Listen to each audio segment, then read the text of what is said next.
Saying though, if you're comparing capitalism to communism and what you get is 1% of the population is massively wealthy and 90% are starving to death, then the populace is going to go, this sucks. The capitalism loses. Yes. Capitalism. Exactly.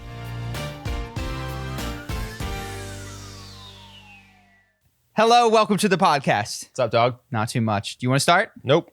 All right. So I've got a couple, but I've mentioned this to you, and I think there's a broader theme here. Because I've been thinking a lot about the state of America and the economy and competition with China, what it looks like on the front lines. And I mentioned that we, 3 years ago, as we were into our business, but still not making quite enough to live in America, we're living in Medellin, Colombia. Mm-hmm. And we were looking for several different marketing firms and types of people to help us. And one was we spoke to, you actually spoke to this person, and was pitched at like, this person is going to help you take it to the next level. They've got these sophisticated things. Mm-hmm. And so I've been on that person's email list since then. And okay, now I know what we're talking about. And then, so I got an email from them the other day that's like, look, I get it. Entrepreneurship is hard. 3 years ago, I had no money in my bank account and everything was failing around me. I was like, wait a second, three years ago? Like 3 years ago, you told us that you were going to make us all this money. Yeah. And 3 years ago, you were the 6-figure to 7-figure guaranteed, no problem.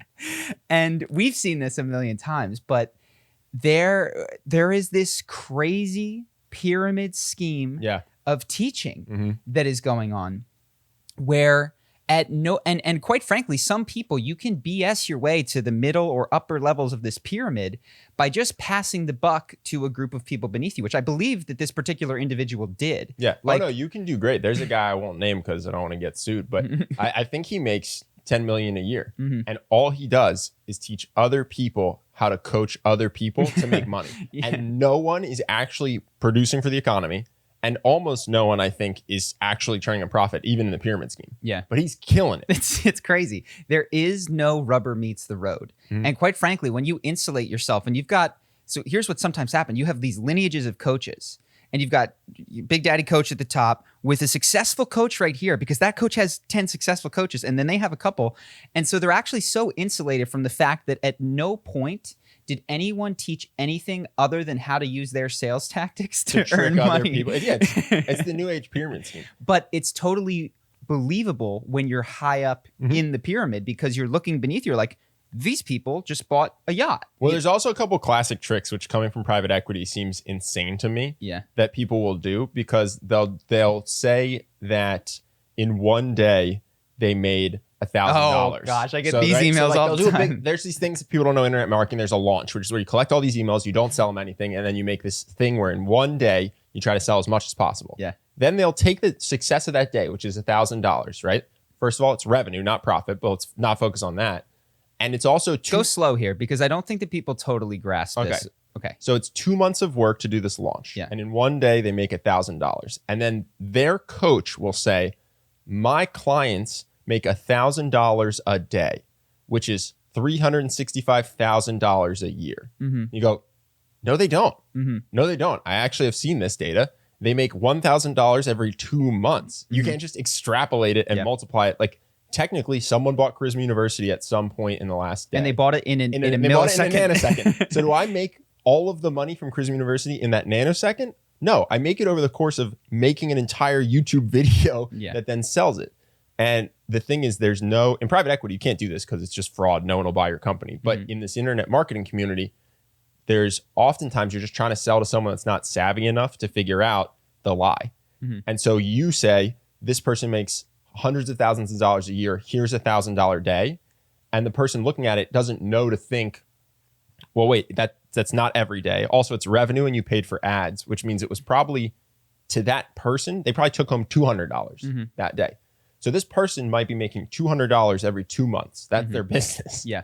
But then they're selling you on how you can do it. And if they make any money. They made $1,000 in a day. Yeah. And so now they're trying to convince you to hire them because they made $1,000 in a day, but they didn't. They made $200 in a day and it took 2 months. So anyway, I don't even know how I got started on this rant, honestly, but there's just all these little tricks that you see when you're like in this community and you see them over and over and over again. Everybody goes to the same bag of scammy tricks. Yeah. The CoffeeZilla has done a great job on some of these. Spencer Cornelia, who I've seen pop up in the comments, does a great job as well talking about some of these. I have a document and I've of scammy tricks, and it's in breakdown style. I've got footage of the people doing these things, and I'm going, is this appropriate for the channel? Is it worth slinging stones at particular individuals? And I don't know the answer to it. But it's a private passion of mine. Well, I actually do want to throw out for people listening here who do want to be entrepreneurs, right? I wanted to be an entrepreneur very badly after I read the 4-Hour Workweek. Only learn from people who have made money doing something besides making money. So doing something besides teaching people to make money. So if the person who's pitching you, if their business is I teach people how to be rich, absolute non-starter for me. I would never recommend, even if they might have good lessons. But there are people, Tim Ferriss, he ran Brain Quicken. He had a supplement company and then taught how he ran his supplement company. Ryan Dyson, digital marketer, if they're to be believed, that company that teaches how to be survival rich stuff is only 10 to 15% of the money they make. They actually make tens of millions of dollars selling survival knives and camping stuff. And they have all these other how you can get rich businesses. So I go, okay, they are doing it. You know what I mean? It's not a pyramid scheme. And then Eben Pagan, he just wrote Marketing Step by Step, the audio course, which I have taken and know is good. So I can vouch for that. Well, he also did dating for a long time. He made tens of $millions with dating products. Yes. And so those are the only 3 people I really ever recommend when people ask me, who should I learn from? Not saying there aren't other good ones out there, but I'm like, I know that these 3 people make money other than scamming you to hire them to teach you how to make money. And if somebody's main business is teaching you how to make money, for me, that's a non-starter, even though I'm sure that excludes some good coaches, because mostly it excludes really shitty coaches. Yeah.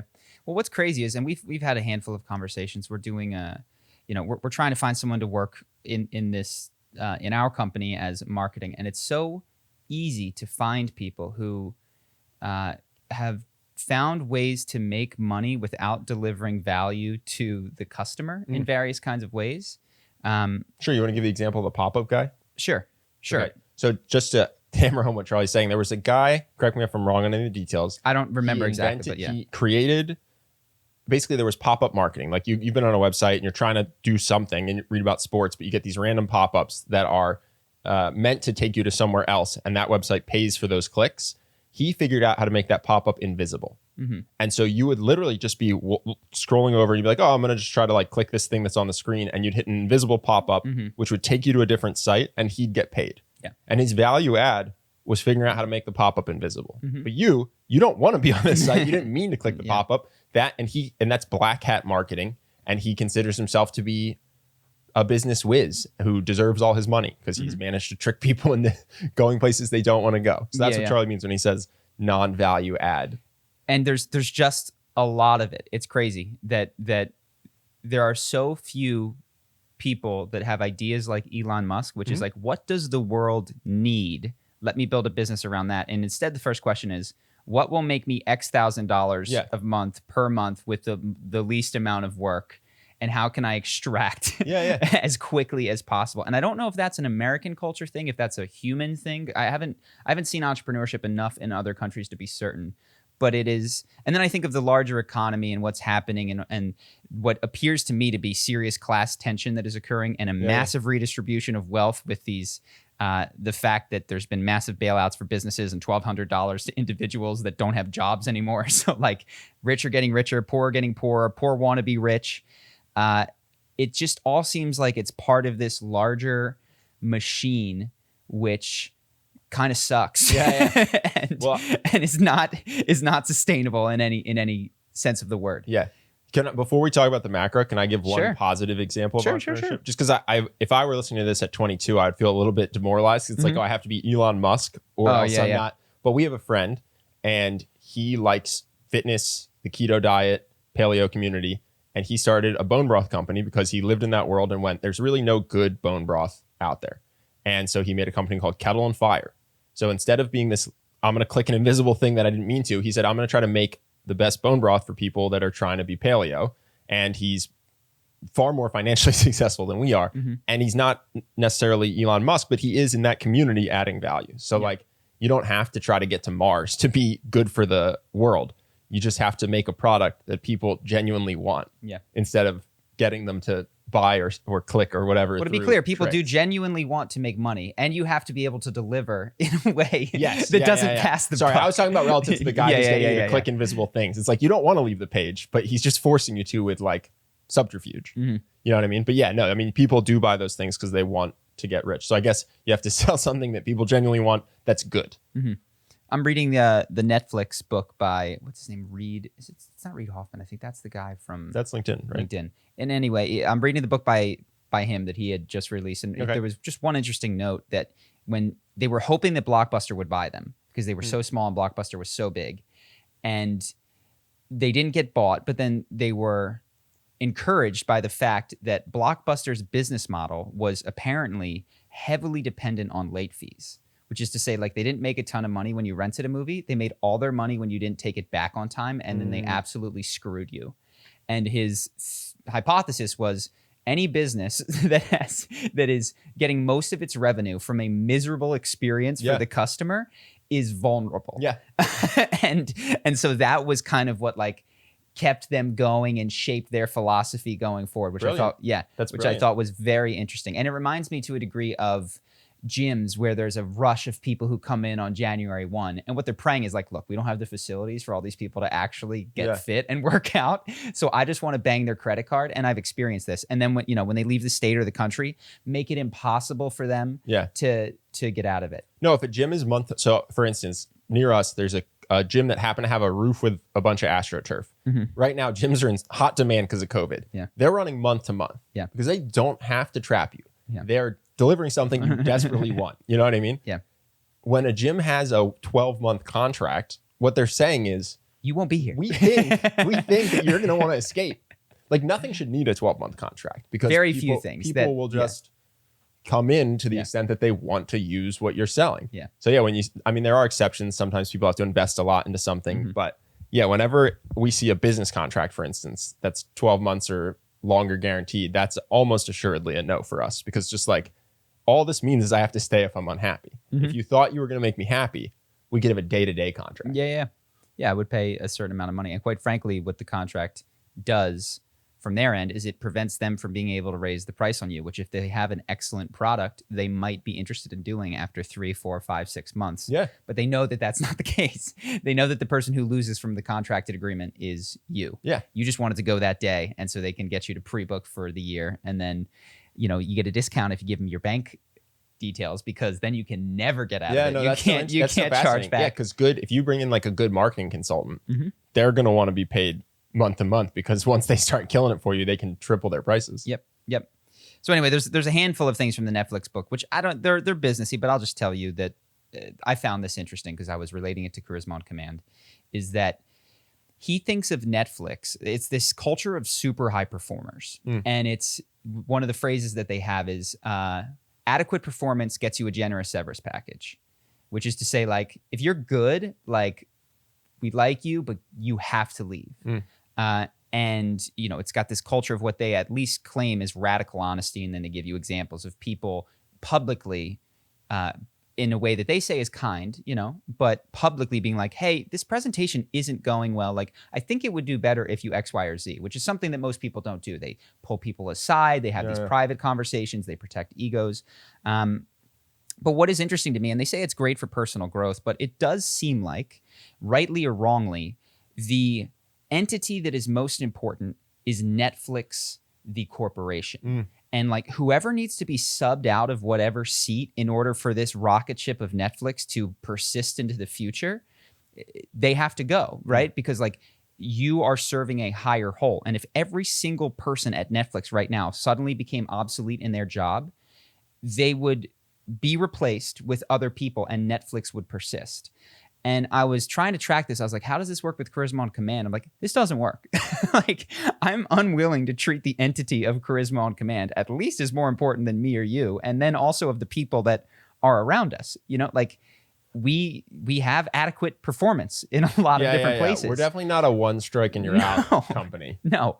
And I'm not saying that it's right or wrong, but a lesson that I've seen again and again when I'm reading any sort of self-help or business book is, we've talked about this in the past, you have to ask what happened to them after they wrote this book. You know what I mean? So there's a lot of examples of books that have been written by people that we talked about The Game back in the day. It's a story of a pickup artist. He ends the book with this beautiful rock star. And then his next book that came out several years later, he's depressed and sad. It's like, well, wait a second. If you wound up depressed and sad, then doesn't that throw out the value of this book? Yeah, and just to clarify, not just depressed and sad as he's drowning in women, but the guy went from being, in his opinion, the best pickup artist in the world to having anxiety approaching women. Yes. So something was off in book one. So that's the first thing, is what happened after the conclusion. After the person wrote the book. True business books too. We won't, there's people who write business books and the business goes bankrupt. Yes. It's true. That was just one example. But so that's the first thing. What happens after the book? And then the second thing is, do I want the thing that this person wants? Mm-hmm. And it occurred to me as I was reading this Netflix book, I was like, this is how you create a company that is completely flexible, shifts with the time. They've had 4 major business model shifts. I mean, they were sending DVDs in the mail, and then they were doing streaming for other people's content, and then their own content. And then, which I didn't realize, they've now gone international, in the sense that they're creating content in languages that most of the people at HQ have never even heard, which is like, can you imagine how hard that is from a cultural perspective? And people that may or may not have streaming set up in certain countries, like, it's incredibly flexible and innovative what they've done. But it's corporation. I mean, they might disagree. Yeah, but people are expendable. The corporation is not. And I just thought it was interesting. I was like, yeah, I guess I'd rather Charisma on Command die than the people within it just suddenly become obsolete and have to go. Charisma on Command can't die. Well, I do think, making it more applicable to people who don't own businesses, you don't really get priorities. You get one highest priority and then a number 2 priority, which comes above everything else but below that one. And that's true of anything. Like, if your priority is making money, your health will suffer. And if your priority is your family, the amount of money you make over your lifetime will be less than someone whose priority is money if they're just as talented as you. And I think you have to accept that. I think people often convince themselves, I have multiple priorities: health, wealth, relationships. Yeah, there's this myth of you can have it all. And I think that you can be happy with where you are in health and wealth and relationships. But if you're trying to maximize your scorecard, everything has to have sacrifices. And there is 80-20. You know what I mean? There's a way to be better than average in all those things. But in individual life, this happens all the time. This happens in relationships too. Are you going to prioritize yourself, your partner, or the relationship? And you each have to decide that. It's true of friendships. And I think that the point you're making with Netflix is like, you get to be Netflix when you prioritize the company. Some of the things you see that happen in big corporations that takes them down is when they prioritize short-term profit. I'm going to prioritize this year's profit. You make decisions that pisses people off, that's bad for the environment, that cuts corners, that doesn't build you up for the future.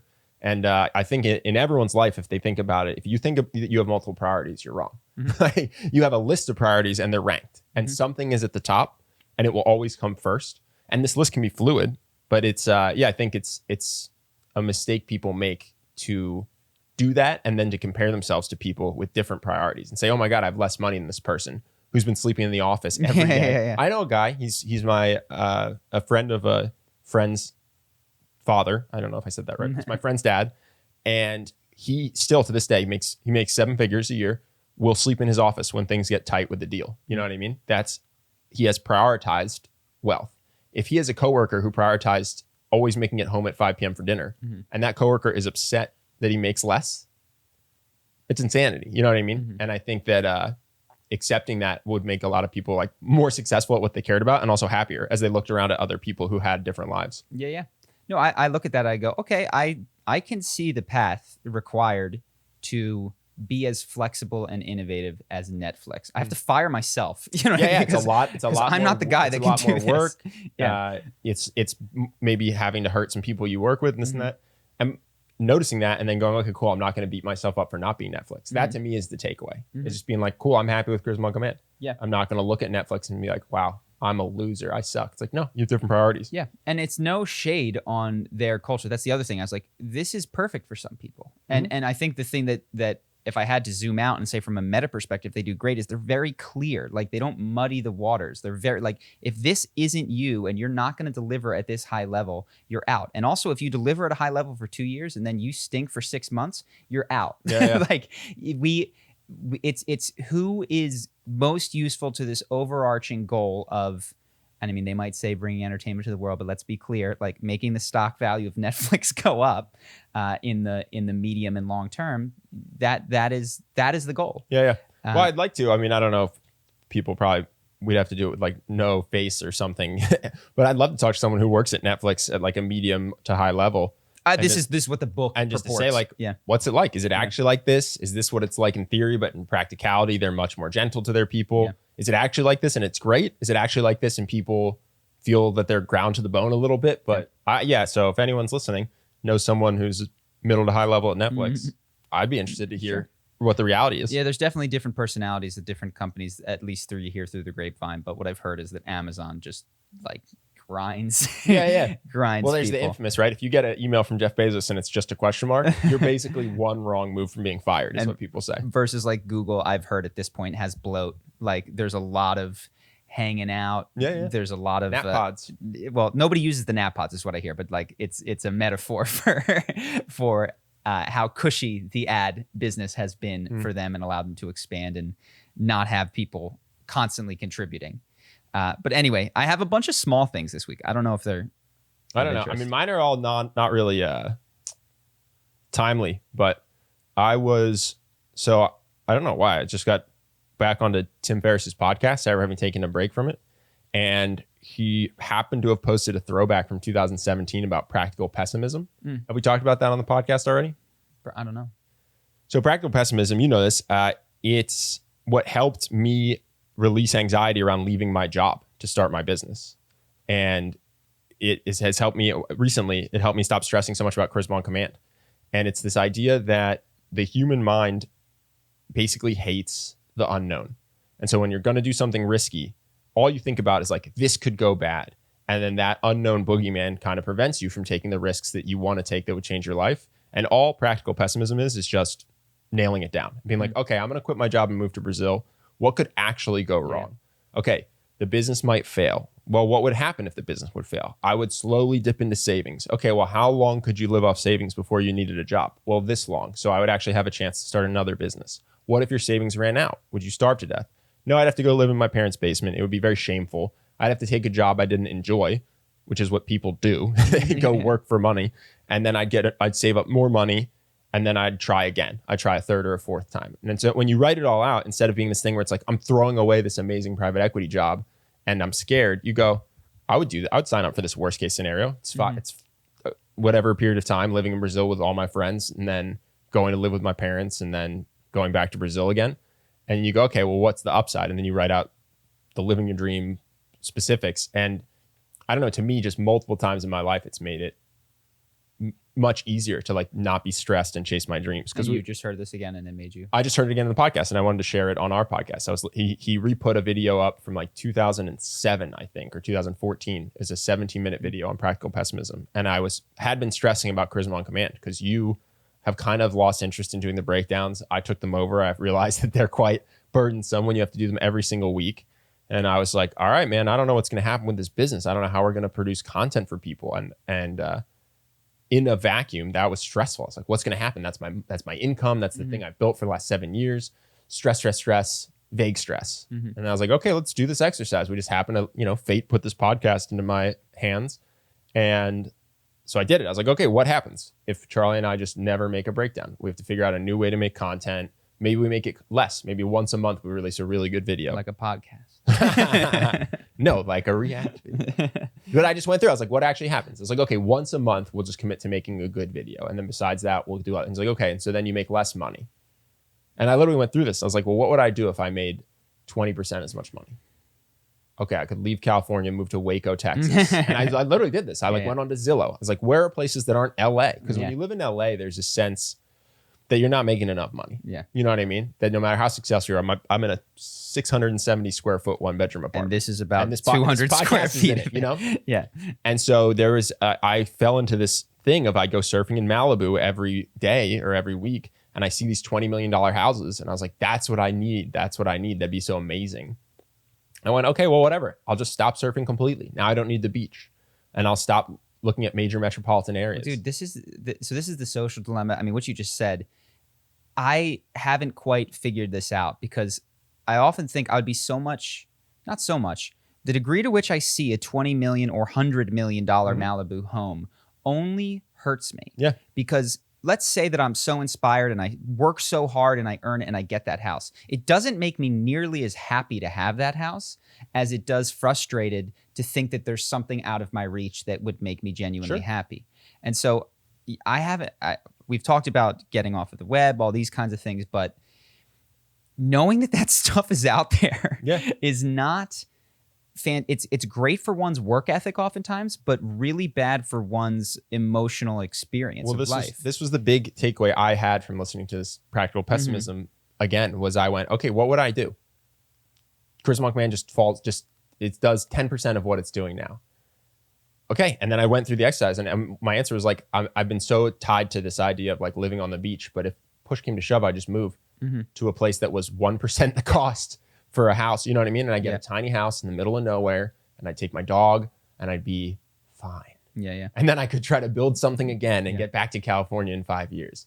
And so, again, for me, just multiple times in my life, it's been so helpful. I thought it would be worth sharing. So that's it. Yeah. The exercise similar to that I try to do is to genuinely track the times in my life and the contributors to lasting happiness. And so obviously we've talked, a lot of it comes from within, but there's certainly circumstances that you found more amenable. So like cities that you've lived in, roommates that you've had or had that contribute to it. And in retrospect, I'm not totally sure, but I would say probably the happiest time that I can recall was when we lived in Brazil the first time. And luckily, from a practical pessimism standpoint, I don't know that I've ever been poorer than when we lived in Brazil. Yeah. I was Airbnb-ing. I mean, I had this room that was at night, it was 95 degrees. Yeah. It had no windows. We had no air conditioning in this home. That was insane. And I took this room because the other rooms cost $550 a month, and this one cost $450, which was a huge savings for me. It was big enough for a queen size bed, and that was it. Yeah. And then I Airbnb'd it because I couldn't afford it, and I slept on the one couch that we had for weeks at a time to make rent. I remember you were sleeping on the couch so you could Airbnb a room. Yeah. You were tutoring people in English because we were living in Brazil while trying to get our business off the ground. Yeah. Do you remember the photo you took of your negative net worth? Yeah. What was it? What was it? It wasn't negative at that point, but if you include if debt. You did the math, include debt. If you did include your debt, it was negative 100,000. But it was always negative 100,000 because I went to college and couldn't pay for it. But at any point, I don't know. Everybody has these stupid stories, and I'm not trying to sell you anything, but I had whatever X amount of dollars in the bank account that was nothing. Liquidated my 401k. But the point of this story is that I probably was happier than I've been at many other points, at least 90% of the other like stages of my life. That was so fun and so thrilling. And yeah, I didn't like sleeping on the couch, but I try to remind myself, I was like, for whatever reason, that wasn't such a weight on my happiness. Now it's inconceivable to me. If you took me out of my nice bed and told me I had to sleep on my couch for a night, I'd be like, how will I survive? How dare you? And if you tell me that you're not going to be able to get the upgraded apartment that you've got your eye on, I'd be, what will I do? Yeah. Or eat the nice food. But my point to myself, really, more than the audience, is just I try to let that shit go because I've actually, and I realize I'm financially better off than I've ever been, but more financially fearful than I've ever been in my entire life. Yeah. And while you wouldn't give it away, there's this weird paradox of when you've got something to lose, or you feel that you've got something to lose, all of a sudden fear creeps into your life and it becomes a default mode of thinking that you don't realize is causing anxiety at a low level throughout your day. Yeah. Well, for me at least, I've found having a big goal is actually so fun and exciting relative to having a big nest egg. Trying to maintain. So like for fitness, I went to college and my roommate started calling me Skeletor because I'd like hunch over my laptop to work and he'd see every rib that I had. And he's like, dude, we got to go to the gym. This is like not good. And I would go to the gym and I would just be the skinniest person there, but I would be working out with friends, having fun. And I like loved it. You know what I mean? And now to go to the gym and just try to like maintain is so unmotivating. And similarly at our business, when we were in Brazil, we were making no money, but we had the dream. And that dream was so exciting to pursue. I think the reason you were willing to sleep on the couch and tutor wasn't just to buy acai for that day, but it was the sense of adventure as we tried to build this dream life that involved living abroad for as long as we wanted. Which, by the way, I have now. And but I do think that's a very good point, is that it's almost like Friday is the best day of the week, even though you have to go to work, because you're looking forward to the thrill of the weekend. But it's a magical, wonderful stage of life where you truly, deeply believe that you can grow and achieve in such a way that things will be better. But I can no longer get back to that idea that there's something that I could earn, a place that I could live, a girlfriend that I could have that could make me lastingly happy. So this whole goal orientation in terms of happiness, I think, was a period. It was great, but I don't know that I can get back to that. I agree, but I think most people listening probably are at the point where they have a big goal that they haven't started pursuing yet. That would be my guess. Or at least a lot of people. Then it's great. I'm saying the pursuit of it is actually more fun than the achieving it in some sense. So like that's just my attempt to try to motivate people to do it, because it's really fun once you get going, even when you're at your skinniest or your poorest. I don't know. I haven't told you this. I literally decided this the other day. My girlfriend pointed out that I'm very attached to my phone because it's where I do a lot of my work. Yeah. And I think I'm going to try to set it up maybe after we do our next hire to just go give my dog to someone, lock my phone and my laptop away, and just go to a house for 48 hours and just not eat, not bring a book, and just do a fasted 48-hour silent retreat. Yeah. I feel like it'd be really good to remember that I don't need so much stuff to be happy. My guess is it's going to be really hard. It'll be challenging. And then at one point I'll just look out at the ocean and be like, oh yeah, this is bliss. I actually don't know. People say the 48 hours may not be enough. When they talk about the Vipassana retreats, I mean, what I've heard is like, look, you can do 3 days. It's a great thing. But where you hear the breakthroughs, even Tim Ferriss said, it's like day 5. It's day 6 is where it happens. And then day 6 to 10 tend to be cruising. But it's really 6 to 10 is cruising. For a lot of people, that's where you get into it's the back half where you get into the. Do you remember when our friend went to a 7-day retreat and refused to move when his butt hurt, and he ended up giving himself like nerve damage? Yeah, that's kind of thrown me off with the Vipassana. There is a sense that you have to listen to your body a little bit. I'd be curious to hear. I mean, he's recovered nerve function, so I'm curious to hear if he wishes he'd done it differently, or he's like, no. Part of the process was just getting the nerve damage. There is no leg. There is only the mind. Okay, so hard tangents here. I watched an interesting interview with the Kickstarter co-founder. Okay. Super interesting guy. Seems very mission driven in the way that they run the business. They've like told their investors, like, we're never going to try to make more than X percentage profit. We're not going to do these things. Like, just so you know, when you put your money in here, do not expect the kind of returns that other tech unicorns give you, because we're not going to run the business that way. Yeah, that's awesome. Which I thought was really interesting. But one of the cool side comments he made as he was just reflecting on income inequality and what's going on with capitalism is that this is the meta view, that capitalism does best when it's in competition with other forms of running your economy.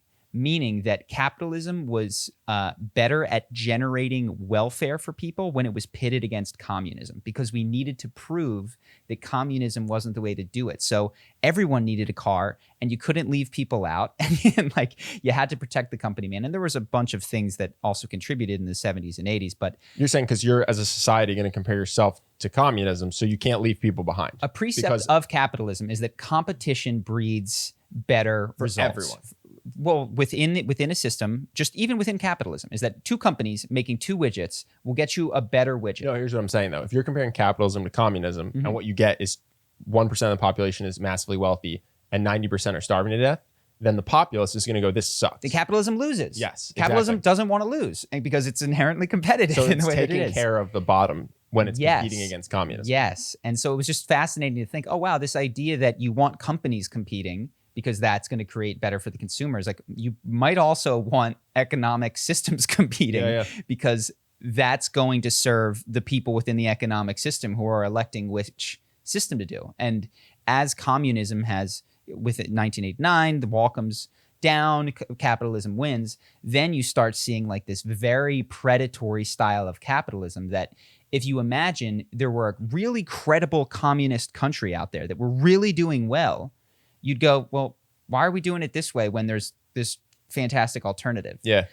So I just thought it was interesting. I was like, oh, maybe the rise of socialism actually isn't a bad thing, because capitalism would respond well to that threat in the sense that, and I think it actually has, if I look and I read Ray Dalio and I read a lot of these people that are wealthy, they've they've really deeply gotten that income inequality screws themselves.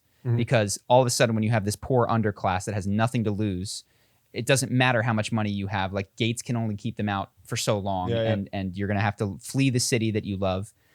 So interestingly, that I was concerned, oh my gosh, we're going to get, people haven't read their history books. They don't know that communism. Yeah, we're going to be the next Venezuela. We're going to be the next thing. Up for toilet paper. But it's also like, great. You know what I mean? Like, great. That inspires the people that, look, I just want the best system. I don't care if it's called capitalist or communist. I want it to be best for me and best for the people around me. I have to study what happened in Venezuela because I don't really understand the dangers of communism fully, but I do know that it has had a negative impact on a lot of countries. So I'm not an expert on this. I've done a little bit of understanding of the reading of the 20th century, but generally speaking, it's that there's a top-down order to the society, which makes you go, oh wow, we're going to correct for the ills of capitalism. Whereas in a purely capitalist society, you could have one person with all the money, and communism goes, no, I'm going to direct. So you only get this much stuff, and you only get this much stuff. Now the problem is twofold. One, that no group of minds is as well coordinated as a market. Right? That's one problem. And the second is no group of minds is highly ethical. And so what they wind up doing, like Russia, is just siphoning all the money into this tiny group of people with power. And then, they sell the country off piecemeal. And all of your billionaires are these like 5 or 6 guys. So weirdly enough, capitalist is democratic in that each person gets a vote. I'm going to vote with my dollar what I want us to do. And communism/socialism is not the democracy it purports to be. Well, I don't want to beat it to death because I talk about this all the time, but I do think if people don't like mega corporations and want a different world, then the answer is go to your mom and pop shops, stop using Amazon, delete Facebook if you don't like Facebook's ethics. To the extent that you're on Facebook posting about how you don't like Facebook's censorship, you are feeding the monster that you don't like. But I've said it a bunch, so we'll just move on from that. No, I think that you get the interesting. You vote with your dollar, not with your mouth. I guess that's what I'm saying. And you get votes. And not everybody has the same amount, which is messed up. You might have to form voting blocks, and you might have to. No, we talk about this though. That there's I guess arguments against this, but be the change you want to see in the world. If you want everybody to stop feeding the conglomerate monsters because you think they're bad, you have to stop feeding the conglomerate monsters. Yeah. Similar vein, I watched a School of Life video that was called "Why Socrates Hated Democracy," and apparently in one of his dialogues, he gave the example of a ship, and it was if you're taking this voyage around the world, do you have the group of people that know nothing about ships vote on who they want to be the captain based on who is most handsome or charismatic or like gives the best speech? Yeah. Or do you want a handful of people who know what they're doing steering the ship? And I think it's a great point. It's a really good point. And we've mentioned this before. I still haven't quite figured it out, but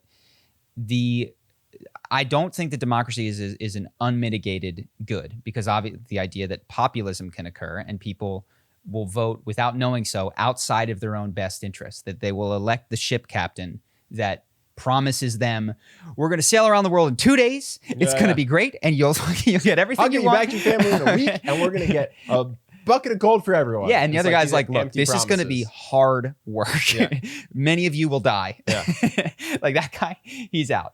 And then you get the guy who crashes because he doesn't know how to actually sail the ship. Yes, and so you're filtering. What democracy does is it filters for the preferences of. Without education, democracy is useful. It's useless. Yeah, that's the big issue is that I think. And I see this a lot. People often complain that the other half of the voting populace is dumb. It's just like, well, we're all just equally dumb. So if you think that the Republicans are dumb or the Democrats are dumb, your party's also dumb. We're all just a bunch of people that don't really understand the system we're in. Casting votes for how it should be run. And I thought of myself. I was like, who am I? Am I a guy who understands how the boat is run? Meaning I understand what policies and interactions among higher level people are likely to lead to the best outcome? I'm not. I am a moron. Like I have read a handful of books that I have no ability to fact check other than by books written by some guy who disagrees with the person who wrote whatever book. So I'm like, I'm just a dumb ship person on this boat. This is why Trump's pushing to go back to a monarchy. First Trump, then Trump Jr., Ivanka next. 16 years of Trump. Well, I guess the ship, and then I was trying to break the analogy just to see, okay, does this fall apart at any level? And I guess all that I can come up with is ship. It's a more discrete action, which is, does the ship arrive on time? How many people? It's easier to measure. There's fewer variables, even though sailing a ship is very difficult. Measuring the quality of rule is very difficult, given that you come in for 4 years, you're inheriting a thing, you're inheriting a culture, there's an entire organization of people. Yeah. So yeah, I don't know that anyone really knows how to pick who would do this job well, especially given that we can't totally predict what's coming with the future. So yeah, and then I thought of this whole get out the vote. You gotta vote, you gotta vote, you gotta make your voice heard. It's like, I'm imagining them saying to the people on the boat, it's like, yell louder at who you think should be the captain. You can't let them stifle your voice. It's like, maybe you should read more instead of make your voice heard. The one guy that can read a map is just like, please stop shouting so I can explain to you how the map works. Yeah, this idea that get out the vote is just such a good thing, that you need to make your voice heard because people fought for your ability to do so. It's like, well, restraint might be the better part of valor in this particular scenario. Yeah, I don't know. I can't think of a scenario where that's not the case. If you're doing anything, if you're in our business and the guy that we just hired today is going to make sure that his voice is heard at the same degree that and then we're going to go 1 for 1 and we're going to get outvoted by 3 new hires when we've been in this business for 8 years, is that how we want to do things? We know that doesn't work with other organizations.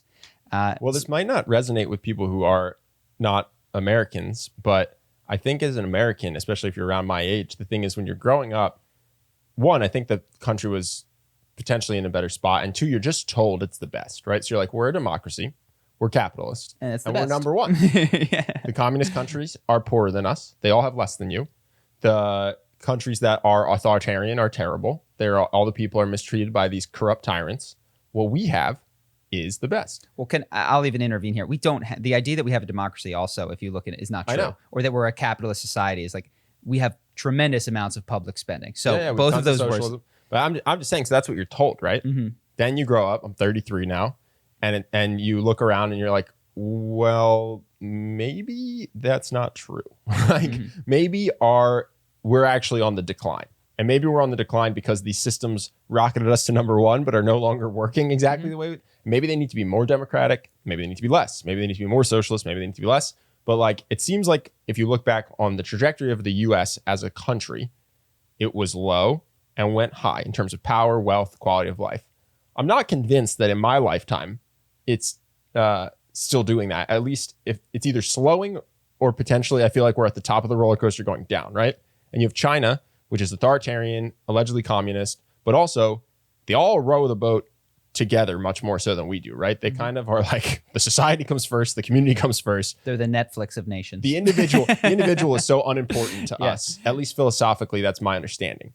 And you see them all kind of like rowing the crew boat together, and then we're all just yelling at each other as the crew boat's on fire. Mm-hmm. And I do wonder if that will be our downfall, is the fact that we're all raised thinking that democracy and capitalism, the way we do it, is perfect with no changes. Mm-hmm. You know what I mean? That I was told that at 7 or 9 or whatever it was. And so now I'm 33 and I go, I don't know why the country's on fire. I don't know why it's being divided. I don't know why we're losing ground economically. But it's certainly not the things that I was told were God growing up. Mm-hmm. It's not because of the way we run ourselves. Mm-hmm. And seems like that could be our downfall, is not adapting. You know, I feel like maybe we need to adapt because something seems to have changed. Because I do look at China, I'm like, there's no chance that we will maintain number 1 over this highly organized community first machine. When I look at us, but the Netflix goal comes, or the Netflix question comes to mind, which is, what is your goal? Is your goal to be the number 1 largest economy in the world? Is your goal to have the happiest citizens? You know, how do you measure? Well, I don't think we're winning in that one. No, sure. We're not. We haven't been to the top for quite some time. I think we're in the 30s. That's kind of what I'm saying. So I don't even know what our goal is, but we seem to be losing ground in happiness, education, a bunch of areas. Mm-hmm. So, and to tie it in, I do think it's because we've talked about the fourth turning generationally. You mentioned something. I'm glad that I remembered it, because you were with regard to something else. You said, I'll just get another job because that's what people do. You have to work. I was like, most people think that that's not the case, at least on the internet. There's this idea that I've probably contributed to in some way in some of my early blog posts. I was like, if you're doing a job that you don't like, that's not what life is about. Like there is this entitlement that I have contributed to and participated in to passion and fulfillment. And I'm not saying that, go ahead. Do you want to do a super quick fourth turning? Sorry, discussion? Fourth turning. Super quick. Yeah, for those of you who didn't hear the episode where we talked about it, it's a book that says that history occurs in generational shifts, roughly 20 years. And so there's 1 turning, 2 turnings, 3 turnings, 4. It's about 80 years, and then the cycle begins anew. And it occurs because the experience of one generation causes them to parent in a particular way. So the parents of the Great Depression, or the kids who were in the Great Depression, then were very stingy with their kids. And then their kids went on and they wanted to break out. And so that there's these 4 generations that occur in predictable patterns. But around the world, they're at different stages of each cycle. Right. And even within micro communities, they can be at different stages. Of an immigrant community comes in, they're like, they just lived the Great Depression, and their kid is going to go to college and get a very predictable outcome. Do you want to do a quick what each 4 is? I don't recall them off the top of my head. I'll try my best then. Yeah. So basically you start with the Great Depression, right? You have nothing. And so you learn to hoard, right? And saving is important. And when your kid comes out, you're like, listen, I didn't have food. Like, you're going to go to college and you're going to get a job, and it's not about liking the job, but you're going to accrue wealth and you're going to move up in society and you're going to have food. And meanwhile, I'm busting my ass to work at something I hate to provide you food in the meantime. So that's the mentality, right? And then at some point it shifts and it becomes, I did a job that I didn't like to provide for this family. I don't want that. I want a better life for my kids, right? So I'm going to tell my kids they're going to get everything. that they should pursue their passion. Yeah. You know what I mean? And I don't remember the exact 4, but basically at some point you get to a generation that grew up hearing that it's not about doing a job that you hate, that's bad, that maybe your parents feel like they wasted their life to some degree because they didn't live through the Great Depression, but they had that Great Depression mindset. So they didn't go on the adventures. They didn't eat, pray, love, but neither did they starve to death. So they view that as missing out. Whereas when you're born in the Great Depression, you're like, yeah, no kidding, I didn't eat, pray, love, but I ate. And that was a huge victory. You know what I mean? My kids ate. Yeah. And that's a huge victory for me. My kids never knew hunger the way I knew it. Yeah. But at some point you get to this generation that goes, we have a friend who, when she doesn't really have a job, and when you propose a job to her, she goes, I'm not going to do that. That's not fun. I will never do something that's not fun. And it's like, okay. And her parents will make sure she never goes hungry. So she won't need to. There's no fear of starvation. And so then you have a society made up of people, not our whole society, by the way, not 100% of it, but it has people who think that they are deserving of an iPhone, a nice car, never spending a moment doing something that's not fun, that's just like what the world owes them because of the way they were raised. That's not the most productive society if your goal is to move the country forward. So that's when we say the 4th turning, that's kind of what you're talking about. It's like, we're at a point now where people don't want to sacrifice to produce necessarily. They don't want to do something they don't like for the betterment of their family or the society, which is just not how you move forward and achieve and grow and protect your number 1 slot. Yeah, and which is why we think that there's going to be like a macroeconomic shift globally where some country that is willing to sacrifice fun in the name of production will surpass us. Yeah, and there's no necessary judgment of any of the stages. And it's not that you're wrong that life ought to have passion, or that you're wrong that life is about work. It's just that this is the predictable outcome of this belief. Make of it what you will. And I see it, we talked about it earlier with the gurus and the idea of maximizing. It's also heavily individualist at that level. It's not about what is best for the community. It's about what is best for me to make me happy in the short term. There's not this long-term view of, okay, I'm going to put in 2 decades of work, but then I'll get my payback. Well, it's also why you become so debt-stricken, which is if you care at all about like the wealth of your nation or the value of your dollar, that's the... Dude, our grandparents' generation saved money. No, that's what I'm saying. Like, you might not have a good job, but you're taking out credit card debt to get the iPhone 11, or you're taking out a lease on a BMW, even though you make 40 grand a year. And those are just not the decisions that one makes when they survive the Great Depression. But they are the decisions that when you make them collectively lead to the next Great Depression. You know what I'm saying? Yeah. It is, yeah. So there's nothing beyond that other than when I step back and I look at stuff and I see there's very popular. We might be making one soon. We'll let you know. These videos on YouTube, why I'm leaving California. Ben Shapiro just did his, and everybody's got a why I'm leaving California, and they all say the same things. And I'll be weirdly ashamed to make such a cliche video if it comes time. Yeah. But it's you are seeing the news play out for the first time, not on the TV, if you are in one of these world cities. Now, that's not to say that Flint, Michigan didn't see the news play out in their life. They did. But I think huge swaths of the American population was not in Iraq, so, could tune in or tune out of the news, right? And increasingly, the news is in these major areas, not just the poor areas, but in the wealthy areas and everywhere. And there are more and more Americans. For cities, less so for rural America. Less so for rural America. I think it's going to creep to suburban and rural America. But if you're living in Alaska out in the bush, you have no idea. Or even on a farm. Yeah. Even on a farm where your neighbors are several acres away on either side. Yeah. But it's crept in. And so what you see is not just reports that, for instance, homelessness has risen, but you are seeing homeless towns crop up, of all of these full things. And I was watching, I think, Valuetainment sort of talk about the same. I've seen this video too many times, homelessness in California and how it's getting bad or has gotten even worse than it was. But it reminded me so much of the favelas in Brazil when we lived there. And I was like, wow. And then I was like, well, how is life in Brazil different? Because they've hit this weird, stable social thing, which has such incredible disparities of wealth. Yeah.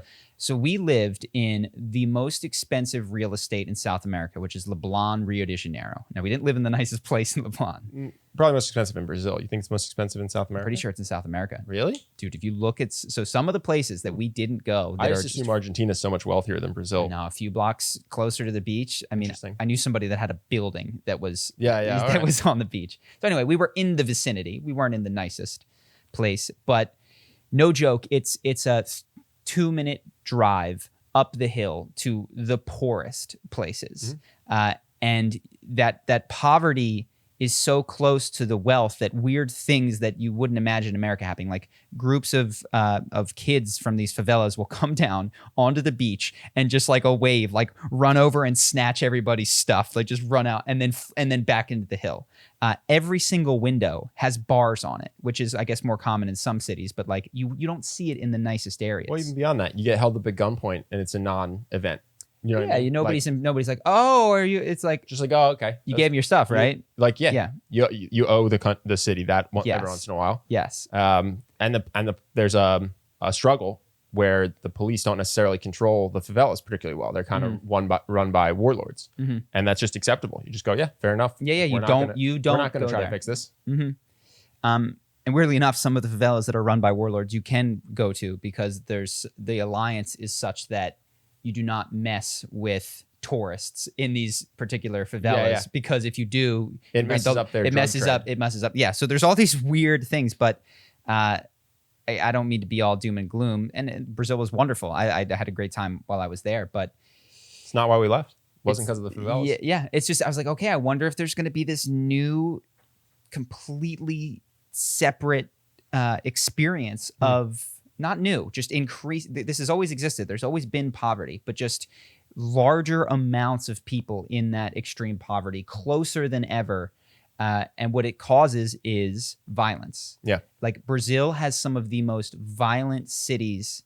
If you look at like the top 50 most dangerous cities on the planet, they've got so many of them. And I don't have anything to say or do or make, but it's unfortunate. And if it's not clear, because I've tried to be non-judgmental about describing all of this, I think it's bad.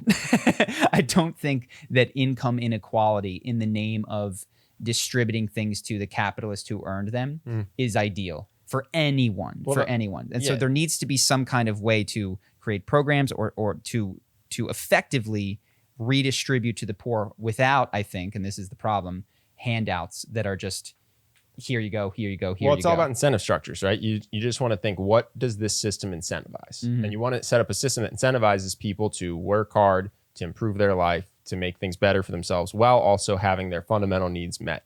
And so that's not necessarily blank checks. And I don't know what that is, but I think that's something the U.S. hasn't been great at. Andrew Yang says it's blank checks. I don't know.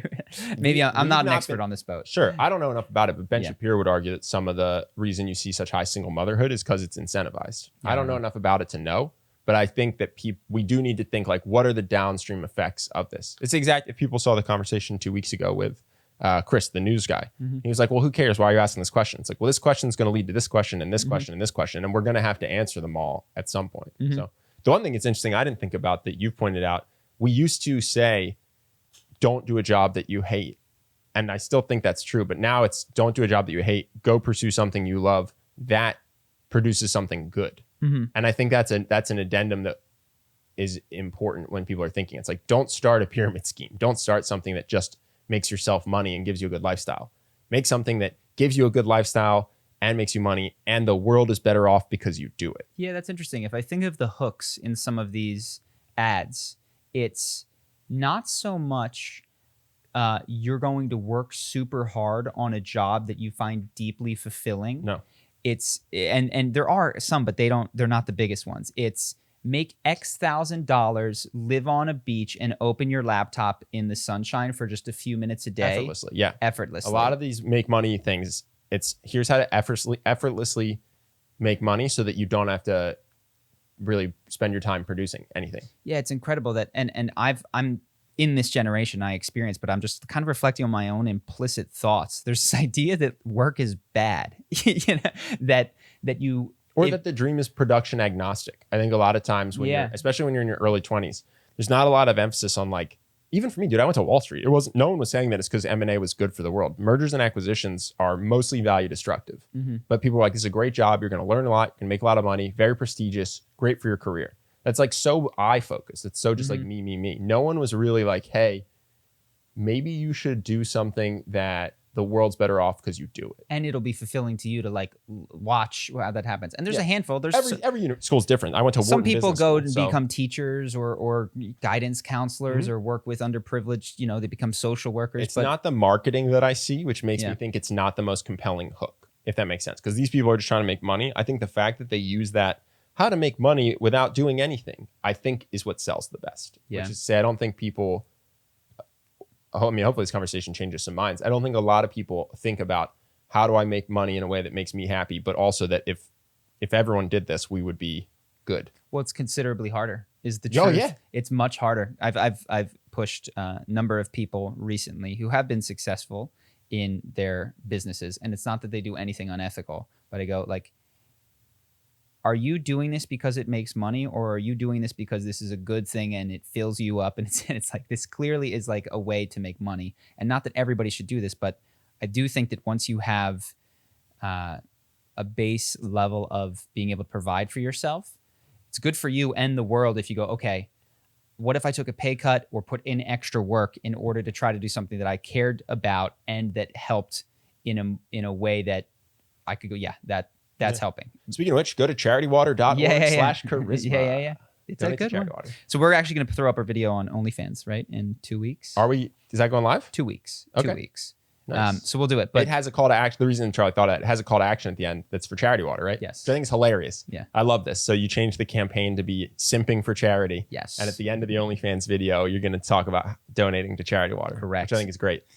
So that one's in 2 weeks. But anyway, do you have anything else before we do questions or that kind of stuff? Well, two things. One, we canceled our Hawaiian venison subscription. You guys win. And no, I wanted to talk about this. So we had debates and answered questions and had people write in. Yeah. And a lot of it was unconvincing, but I think there was one particularly compelling argument that we heard, which was basically they were saying this was an ethical way to eat meat because the population was overrun. Someone wrote in and said, it's not what we do when dog populations are overrun. We spay and neuter them. Yeah. We don't eat them.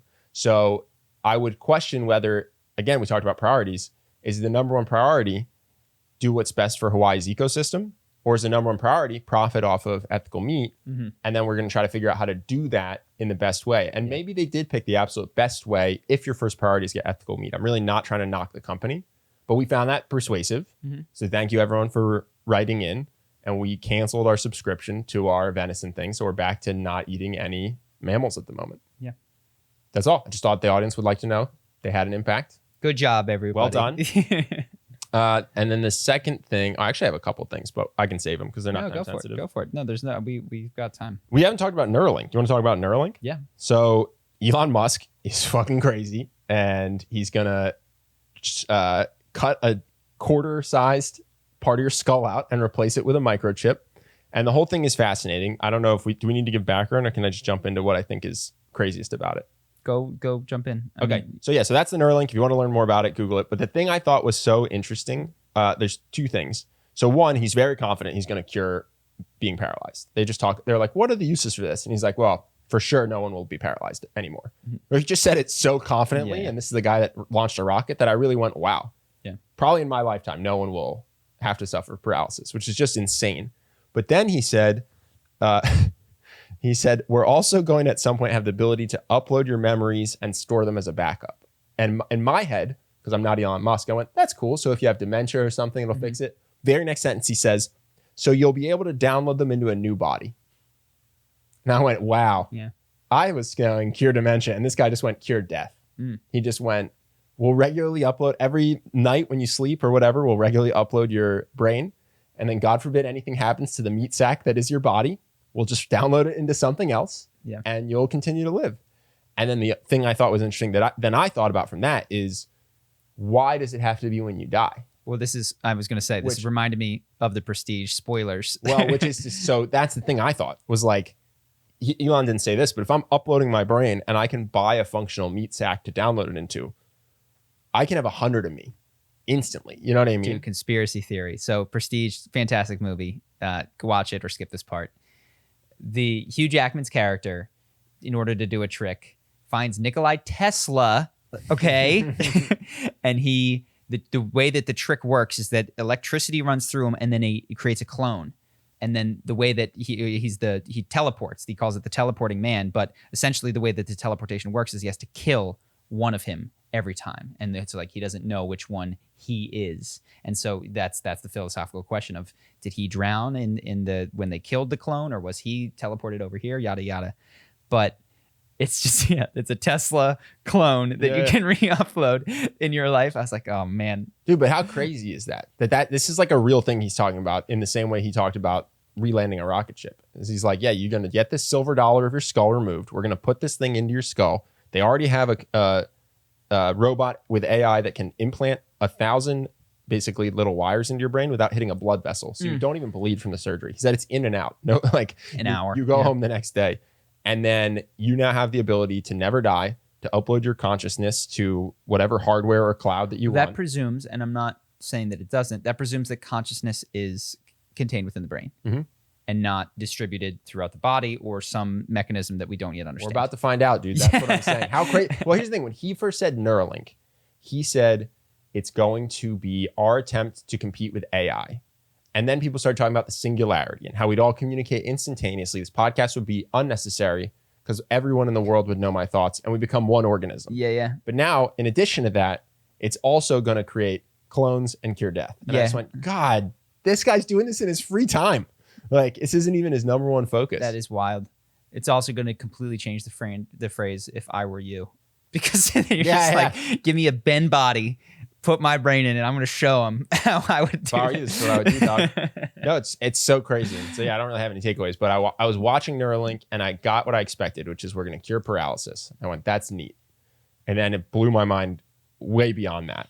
So what's fascinating is that science fiction writers have been thinking about these problems for at least 80 to 100 years at this point. They've been, the issue of clones and the issue of surpassing death.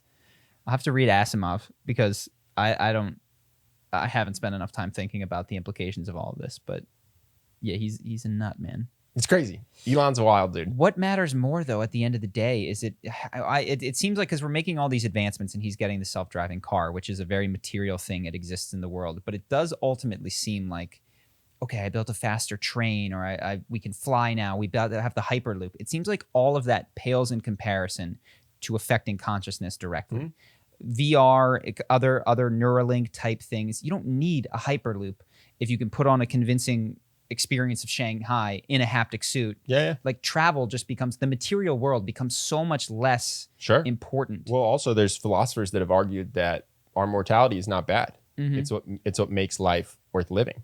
Like to some extent, you reach this thing of like, what's the point? For instance, not that I would, but you could justify a very purge-like society. Where what do you mean? I mean, look at video games and see how people play when they know that they get to redo it. Yeah, and that's what I'm saying is like you get Grand Theft Auto in real life because everybody's who cares. But also, it's not. It's you just get Grand Theft Auto. That's more convincing. You don't get it in real life. You just get a bunch of clones Grand Theft Autoing one another. Well, here's the thing though. To each of those clones though, they're gonna go through the experience of dying at least. Maybe they won't care. I don't know. This is the thing I'm saying is like it sounds amazing, but also some philosophers certainly would argue this is the downfall of human being fulfilled, which is to say, knowing you have somewhere between 0 to 100 years left is what makes being human. Well, what Elon would say is that we're already in stage 5 of that simulation. We already have done this. This has all occurred before. Yeah. You're an 8th generation clone. And what we figured out is, we have to memory wipe, or else the whole thing becomes boring, you know? Yeah. And so, like, that is what Elon would say. Don't sweat it. Yeah. Eventually, we'll realize that it's no fun to do Grand Theft Auto, and we'll just, and what's weird is that it has this strange correlation with New Age spirituality, this idea that after death, your soul returns to source. I'm not totally certain what that means. Yep. And then it chooses what lessons it wants to have. And so it comes back into life, reincarnated, sometimes in excruciating pain or in these awful things. Because when it's up in source, it recognizes, I'm just the video game player, and I want to have a variety of experiences. And I found that uncompelling for a while, but then I've been playing this 3 Kingdoms game I told you about. And as I get better and better at the game, I ramp up the challenge and I eliminate the ability to use save files. So it's only one save through. And I imagine if I could, at some point, what I would do is wipe my own memory to make myself take it that much more seriously so that the game had such more... And you'd think it was real. You'd think every time you lost a person on the screen that a human died. Then what I would do is I would feel every death. You know what I mean? Yeah. And then it would make the stakes of the game so much higher. Yeah. And when I was in it, because the reason that I didn't initially buy this is because from the perspective of the soldier in this video game, you're like, why would you put me on this battlefield? Yeah. It hurts. But then when you zoom out and you're looking down at all the ants, you're like, it was just a fun game. Like, don't sweat it too much, guy. Like, well, I'll give you one further too, because I grew up religious, became agnostic, didn't think the world was a simulation, looked into it. Seems to make sense that it very well could be. It would also totally justify the Bible or whatever your religious text is, which is like when you look at science and you're like, the world was created in 7 days, but there's the Big Bang and this and that. It's like, not if it was coded, not if this is a simulation that some person or entity coded and put it. It's like kind of like, did they put the fossils there? It's like, well, I don't know if this is a simulation. That's not wrong. So I'm not saying necessarily that any written text is right, but it does very nicely add into the context of an omniscient, all-powerful creator. If it's a simulation, it's just to say, for this computer, the coder is all powerful, so it's interesting. It basically made it so you can't really scoff at anything. Yes. It allows you to zoom out of this world and take all of the inconsistencies within any religious text and just go, dude, this is one video game in a larger world. And it also, I think it implies a more metaphorical reading of these religious texts. Because you can't totally save the Judeo-Christian God that created the one universe and that sent his son here to die for sins that I hadn't yet committed. No. It just does make the 7-day thing work, which I just think is interesting. No, because all of a sudden you don't need a consistent set of rules. You can bend and break the rules, but also that might be even without simulation. This is the other thing, that there seems to be at least 2 sets of rules for the quantum world and the larger world of Newtonian mechanics anyway. So, well, people, I know nothing about quantum physics. So you got to try to read some of these books. I really want to do the double slit experiment test in real life, because I need to see it happen. We've talked about this in the past, but that when you measure something, it changes the outcome, that the potential, that the perhaps conscious awareness of something influences it. Yeah. And then you go and, oh my God, like it sounds like books like The Secret where your consciousness changes all the stoplights from red to green, had a germ of an idea that was true, and then just gave it like, no, you get to think your life into existence. But there may be some interaction, and it seems like there is, at least at the quantum level. And then they bastardize all these words for these texts so that people can just wish their way into wealth.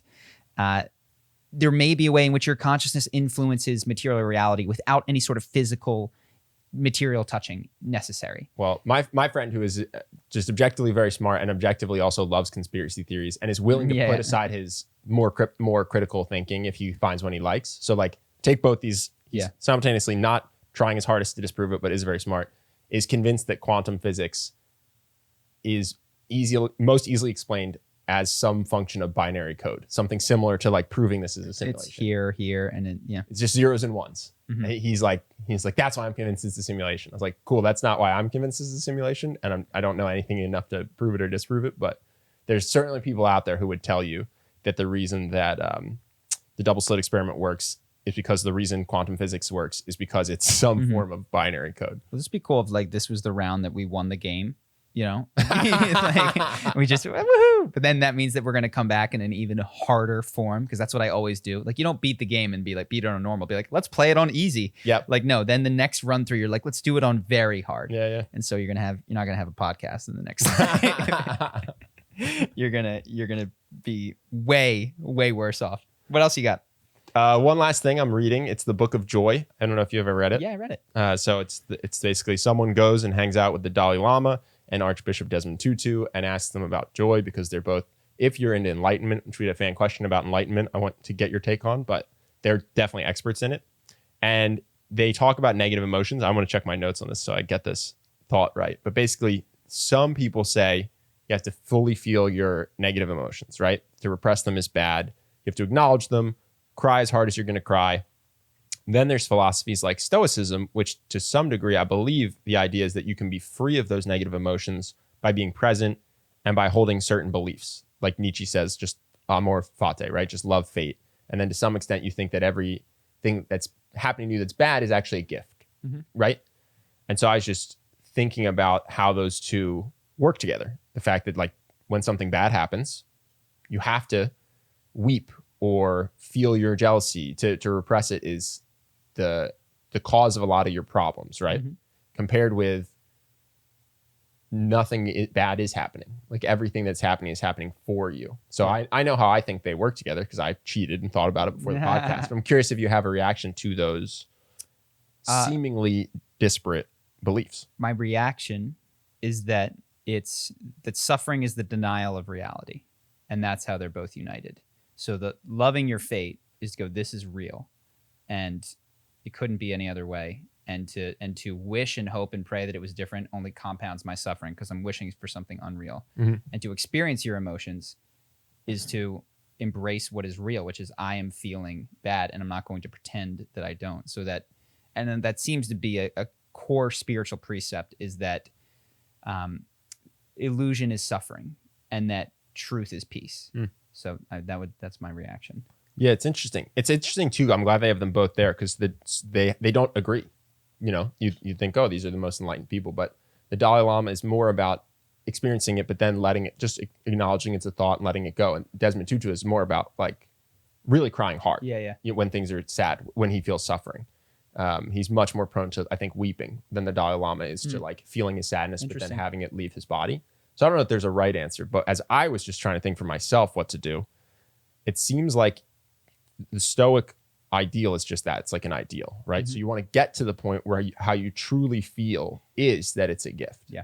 But something happens that makes you really sad, or something happens that really pisses you off, to pretend that you're already an ideal Stoic and repress it is to your detriment. Yep. And so what you should do is you feel that just horrible grief at a death because you don't feel like fate was handing you a blessing when your kid died. Yeah. You grieve and you hate the world and you feel those feelings. And then separately throughout your life, you work towards nurturing genuine belief that the world is doing this for you, such that, especially for more minor things, you just don't have the feeling arise. Sure. Or arise as strongly. And so you go through a breakup, but you've got this more stoic thing you've been working on daily with your daily practices, because Stoicism is kind of like the gym. Like you got to go do it. You don't just read a text. And then the breakup doesn't actually make you feel like your world is ending. What you feel like is you've lost a relationship you cherish. Sure. And so you get a proportionate amount of actual sadness, and then you allow yourself to feel it. And that's what I was thinking, is I think that you like work every day at the gym of the mind to try to get this stoic ideal, because there are people who get suicidal when they at 19 when a boyfriend or girlfriend breaks up with them. That's like, to me, you're over feeling almost. And you shouldn't repress it, but like the stoic thing is to get to the point where it's not the end of your existence to have that experience. So that's how I thought that they went in. It's like on your moment to moment, you experience what you experience. Yeah. But you go to the gym so that you have a more perspective on things. And then what you feel, which you still feel fully, is just less. And I think that's why the Dalai Lama has more of a let it go, is because he feels it really deeply for 2 seconds, but then truly believes we don't yet know if it was a blessing or a curse. Does that make sense? Yeah, he believes it. There's a couple of things that are often described as verbs, like love your fate or forgive that person, which are not voluntary things that one can do. You cannot be grateful. Like it happens to you or it doesn't. What you can do is think about things that you're grateful for, but you cannot be grateful by a voluntary choice. You can only sort of, like you said, cultivate the soil and be like, okay, will forgiveness blossom? Will my love of my fate blossom? Well, I'm so glad you brought up forgiveness, because I think that's a great one. People try to, it's like, oh, you have to forgive the person. It's what impossible. you can do is you can cultivate empathy, which is totally different. And you talked about this, we won't rehash it, but like when someone did something bad to you and that person had a history of trauma that kind of explains how things have occurred, when you were able to have empathy for them, it becomes easier to feel forgiveness. But you don't like do forgiveness. You just genuinely do or don't feel forgiveness. Yeah. You know what I'm saying? I think forgiveness happens, love happens, even empathy happens. What is done is consider their story or speak to them or listen to them. And I think you can train the ability to take a pause and think about that person. And I think that's what meditation does, is it's like you're feeling your thing and you recognize that you're feeling it, and you can take the second before you explode to be like, this is another human that's just as human as me. Why do I think that they have done this? You know what I'm saying? And sometimes you go, they're not, you can't even convince your own thoughts, but like that's all part of the cultivating. And I think critical is to not play beyond the level that you are at, to perhaps push that edge, to ask yourself the question, hey, am I ready for forgiveness? But to not go, no, it's time to forgive, or it's time to love, or it's time for gratitude. Like I need to step into it now. No, and I think you do it not in the moment. It's kind of what I was thinking about, why I like that meditation is called a practice. And I think to some extent, Stoicism is called a practice. It's like in that moment, you're just in that moment, that high emotional moment. The training occurs separately, I think. And the training for Stoicism is like, I think it was Seneca who used to walk around in just a robe barefoot. That's an elected, I don't believe in free will, but for the purposes of this conversation, that is an elected choice that one can do at any moment. You can take that shoe off and walk around for the rest of the day. Now, you can't choose to love your fate, but if you spent all day barefoot in crappy clothes and something bad happens to you, loving your fate might occur a bit more easily. Yeah, exactly. And so there's these action plans, and then there's outcomes. And I think sometimes the outcome can get confused with the action plan. And the exercise isn't necessarily, it's kind of like wax on, wax off. Like you might not understand what the point is of sitting outside being homeless for a week. But the point is that when you lose your job, your natural reaction isn't that your world is over. And so then you don't have to repress anger, because you've just gone, this is a bummer. I'm not stoked about this, but I already did the homeless thing for a week. I know it's okay. And I still have my house. I'm just going to go back to my house and figure it out. So it's, it's like they almost don't seem related at first, but that's why the exercises are what they are. The Stoics are crazy, man. So one of the coolest things about them is that the two of the most famous Stoics are Marcus Aurelius, the most powerful man, maybe like contender for most powerful in history, and Epictetus, who was born a slave. And like equally available to both of them. They both practiced it. They both came to similar conclusions. And it's like, okay, does your life fit within the band of either of these guys? Because if so, this is for you. Available for you. Yeah, that's I never thought about that. That's awesome. And so it's not just a philosophy that is only for academics or only for like it has clearly such a broad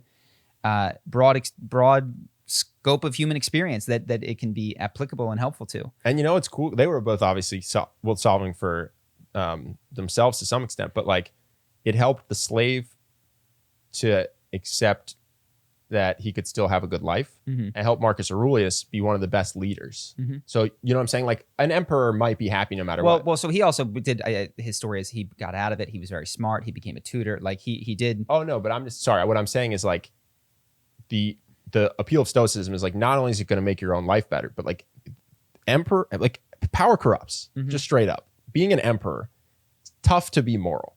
And Marcus Aurelius is largely considered one of the best leaders in history. You know what I mean? So it's cool because it's a philosophy that makes you, it's good for you and good for the world, I guess, to some degree. Yeah. You know what I mean? So I was looking this up because I wanted to see one of the most interesting things, and I was thinking of this from the perspective of intersexual dynamics, which is what happens when you give a man complete and total power, when you tell him that he's God. Well, this has happened throughout human history. And even beyond the pop stars of today that have some accountability. There have been pharaohs and Chinese emperors, and I believe the Incans, when they came here, treated their king as a god. And what you see, I don't know how many, I was trying to get the exact number, but it's very common that when men are told that they're gods, the way that they set up their life, which is fascinating, this is a different topic, is they tend to have one queen, one wife who is there for an extended period of time. Sometimes they divorce, but like she's around. And then anywhere from 1,000 to 10,000 virgin concubines guarded by eunuchs, men without penises. And so it's just interesting to like, okay, that's what complete power does. But Marcus Aurelius is a notable exception. Now, not every Roman emperor did this or had anything, but... It is hilariously cross-cultural, though, that when you tell a guy he's God and he can do anything, they tend to set that up, whether they're in Egypt or China or South America. So the first thing is that I do think he may have had a mistress, but he also had a wife whom he was devoted to, and didn't, as far as I could tell, was not a philanderer anywhere near the level of that. So I thought that was interesting from a personal control decision. Correct me if I'm wrong. I think he also valued human life, right? In a way that potentially other people, when you're told you're God, seem to be more flippant with like lower class lives. Yes, he seemed to care, and I don't know who was excluded from his circle. If there was an underclass of Romans, someone was. I'm definitely not saying this guy's perfect. Yeah, if the barbarians didn't count or whatever, but no, I was just thinking, okay, so what do men do? Does it make them happy if you were to talk to these emperors? But it seems like there's a large male instinct to, which I actually, the part that I thought was interesting is that there's still a queen oftentimes.